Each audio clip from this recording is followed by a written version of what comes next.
Middle east में युद्ध से पहले वाला सन्नाटा पसरा दिखता है। ईरान और अमेरिका के सैनिक मोर्चाबंदी पूरी कर चुके हैं। अब सबसे बड़े महायुद्ध का खतरा सामने दिखाई दे रहा है। 1 करोड़ किलोमीटर में फैला मिडिल ईस्ट, 1,25,000 किलोमीटर का खाड़ी क्षेत्र। इतने बड़े जंगी मैदान में पहला फायर किधर से होगा, इसकी संभावना पर पूरे विश्व की नजर टिकी हुई है। ईरान और अमेरिका की यह अभूतपूर्व सैनिक मोर्चाबंदी महायुद्ध में बदल जाएगी या फिर जंग से पहले समझौते का रास्ता खोलेगा? इस सवाल का जवाब आप मिडिल ईस्ट से आ रही तस्वीरों से समझिए, जिसे अमेरिका ईरान की जंग का ट्रेलर माना जा रहा है। इस ट्रेलर की शुरुआत होती है ईरान के पास दूसरे एयरक्राफ्ट यूएसएस डेवलर्ड डी ब्लैक की तैनाती से। अब्राहम लिंकन मलक्का स्ट्रेट पार कर मिडिल ईस्ट के अमेरिकी सेंट्रल कमांड इलाके में तैनात हो चुका है, तो डेलबर्ट डी ब्लैक ईरान के पास खाड़ी में मोर्चा संभाल चुका है।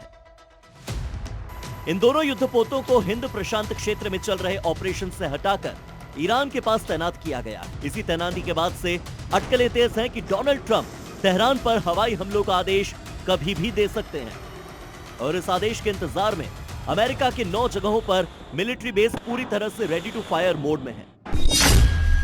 9 मिलिट्री बेस पर अमेरिका के 40,000 जवानों की फौज है। 9 मिलिट्री बेस के साथ 6 छोटे बड़े युद्धपोत भी कमान संभाल चुके हैं। नेवी और एयरफोर्स बेस पर अमेरिका के सबसे घातक हथियार इस वक्त तैनात है। अब मिडिल ईस्ट की जंग का ट्रेलर ईरान की सैन्य तैयारियों के हवाले से भी देख लीजिए। ईरान के supreme leader Ayatollah Khamenei safe bunker में जाने से पहले नेवी से लेकर एयरफोर्स तक सभी कमांडर्स को फुल ऑर्डर दे चुके हैं। ईरानी कमांडर अमेरिका को यह लगातार धमकी दे रहे हैं कि अब की बार जंग होगी तो कोई सीज फायर नहीं होगा। इस जंग का अंजाम बहुत बुरा होगा और अमेरिका की कोई भी मिलिट्री कार्रवाई युद्ध की शुरुआत मानी जाएगी। अगर आप थोड़ा गौर से सुने तो ईरान के इस आर्मी कमांडर की बात में आपको खामेनेई की वो पुरानी धमकी साफ सुनाई दे रही है, जिसमें सऊदी अरब से लेकर तमाम देशों को वार्निंग दी जाती रही है।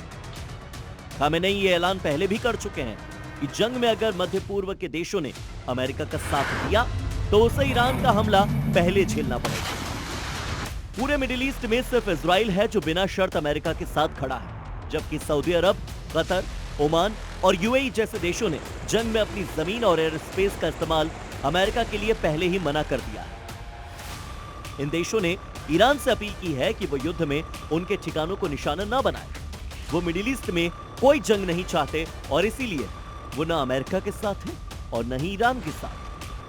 डोनाल्ड ट्रंप जानते हैं कि ईरान के खिलाफ व्यापक युद्ध में मिडिल ईस्ट में ईरान के पड़ोसी देशों का साथ उनके लिए जरूरी है, और इसीलिए जंगी तैयारियों के बीच इजराइल और सऊदी अरब के प्रतिनिधियों को व्हाइट हाउस में दावत दी गई। उनकी आओभगत की तैयारियां की गई। उधर ईरान ने जंगी तैयारियों के साथ कूटनीतिक स्तर पर चीन और रूस जैसे देशों को भरोसे में लेना शुरू कर दिया है। इसी बूते ईरान का हर कमांडर, हर सरकारी प्रतिनिधि बोल रहा है, ट्रंप हमें मादुरो न समझे, हम न सिर्फ पलटवार करेंगे बल्कि इंटरकॉन्टिनेंटल बैलिस्टिक मिसाइलों से अमेरिकी शहरों को भी निशाना बनाएंगे। ईरान के एक सीनियर आर्मी कमांडर ने तो सोशल मीडिया पर यह पोस्ट तक कर दिया, ईरान को सबसे पहले ट्रंप को किडनैप करना चाहिए। जब तक ट्रंप रहेंगे, मिडिल ईस्ट में जंगी तनाव कम नहीं होगा।